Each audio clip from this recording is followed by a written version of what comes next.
Assalamualaikum warahmatullahi wabarakatuh.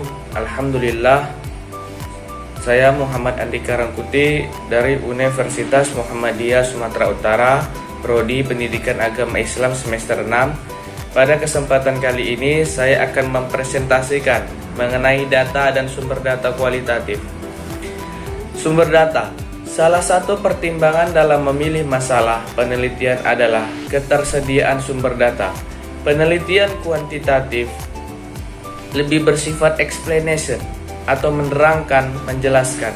Karena itu bersifat to learn about the people atau masyarakat objek. Sedangkan penelitian kualitatif lebih bersifat kepada understanding atau memahami terhadap fenomena atau gejala sosial, karena bersifat to learn about the people atau masyarakat sebagai subjek. Sumber data dalam penelitian adalah subjek dari mana data dapat diperoleh. Dalam Kamus Besar Bahasa Indonesia dapat diartikan sebagai kenyataan yang ada yang berfungsi sebagai bahan sumber untuk menyusun suatu pendapat, keterangan yang benar, dan keterangan atau bahan yang dipakai untuk penalaran dan penyelidikan.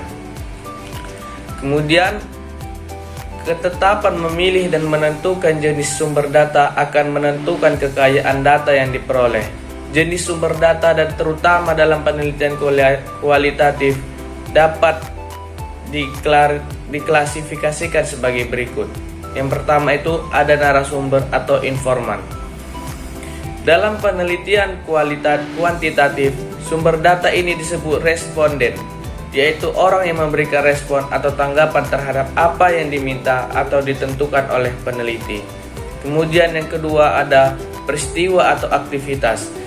Data atau informasi juga dapat diperoleh melalui pengamatan terhadap peristiwa atau aktivitas yang berkaitan dengan permasalahan penelitian.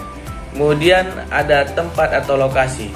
Tempat atau lokasi yang berkaitan dengan sasaran atau permasalahan penelitian juga merupakan salah satu jenis sumber data. Kemudian ada dokumen dan arsip. Dokumen merupakan bahan tertulis atau benda yang berkaitan dengan peristiwa, aktivitas tertentu. Kemudian masuk ke dalam data penelitian kualitatif. Data penelitian adalah semua keterangan seseorang yang dijadikan responden maupun yang berasal dari dokumen-dokumen, baik dalam bentuk statistik atau dalam bentuk lainnya, guna untuk keperluan penelitian. Adapun data yang digunakan dalam penelitian kualitatif dan kuantitatif adalah yaitu data yang disajikan dalam bentuk verbal, bukan dalam bentuk angka. Kemudian data kuantitatif adalah jenis data yang dapat diukur atau dihitung secara langsung. Kemudian data penelitian terbagi menjadi dua, yaitu primer dan sekunder. Data primer adalah data yang diperoleh peneliti secara langsung atau dari tangan pertama, sementara data sekunder adalah data yang diperoleh dari sumber yang sudah ada. Kemudian jenis data. Jenis data ada data primer. Data primer adalah data yang mengacu pada informasi yang diperoleh dari tangan pertama oleh peneliti yang berkaitan variabel minat untuk tujuan spesifik studi. Kemudian data sekunder. Data sekunder adalah data yang mengacu pada informasi yang dikumpulkan dari sumber yang telah ada. Kemudian metode pengumpulan data merupakan teknik atau cara yang dilakukan untuk mengumpulkan data.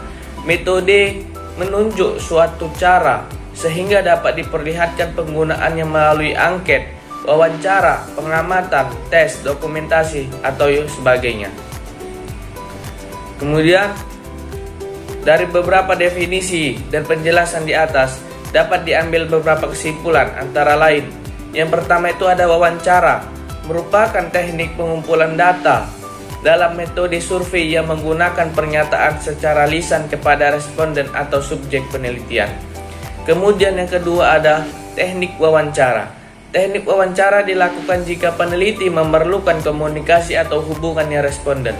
Kemudian yang ketiga adalah data yang dikumpulkan, umumnya berupa masalah tertentu yang bersifat kompleks, sensitif atau kontroversial, sehingga kemungkinan jika dilakukan dengan kuesioner akan kurang memperoleh tanggapan dari responden.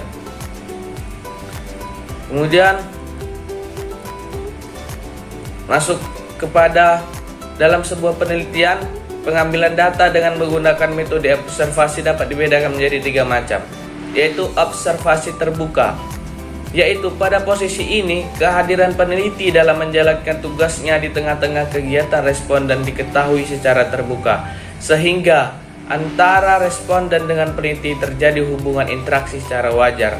Kemudian yang kedua, observasi tertutup.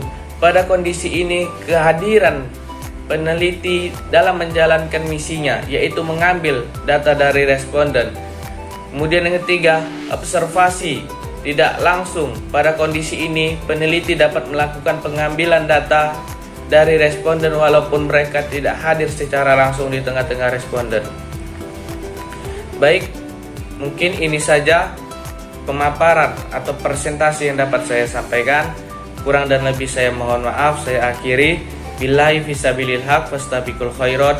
Assalamualaikum warahmatullahi wabarakatuh.